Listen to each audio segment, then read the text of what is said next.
Yeah. The idea of this exhibition was to focus on the specific quality these characters have, that they can communicate with us, but put them together as if they were somehow a collection of an imaginary museum, like a portrait gallery. So the idea was a portrait does the same thing. A portrait focuses on the communicative aspect of someone who's represented but kept in the image and talks to the viewer.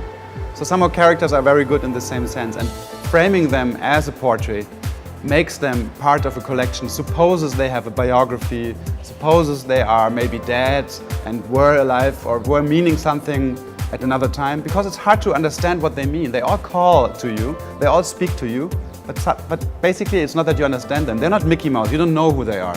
They are something more uneasy to read. It's slightly mysterious and psychedelic. No, but generally these characters are all about representation. They represent something. And because it's so many of them, it's like thousands of characters in this exhibition by more than 120 artists. And it's really difficult to concentrate with so many entities what they are representing. But the portrait seems perfect for them, because also in the portrait it's a representation of something.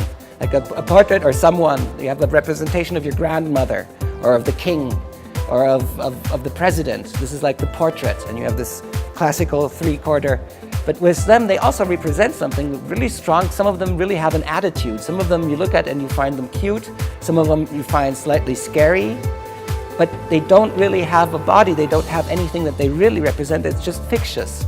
So by giving them this space as if they do have, they did have a life. It's like we're remembering the beginning of this boom of representation in the internet, maybe, or just of these fictitious characters that are trying to take away our technological angst and make us go into a new world.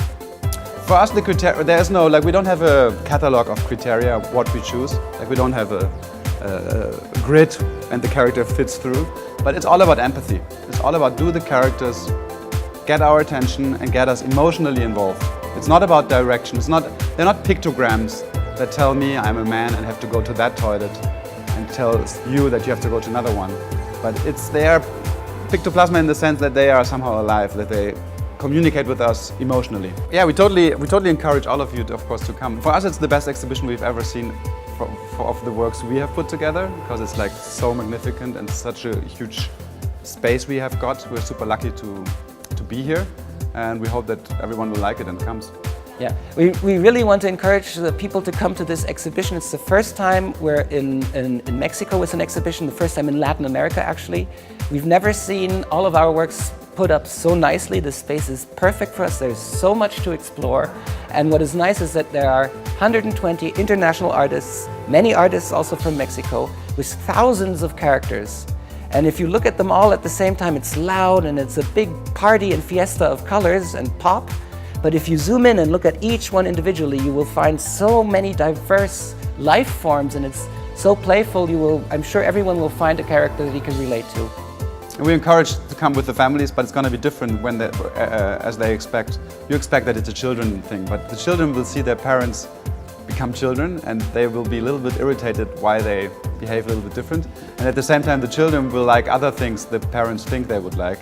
And many images also have a frightening effect on the children. Not in a bad way, but it's not as childish as many think it's in the first place. So it's quite, it's an interesting effect on families.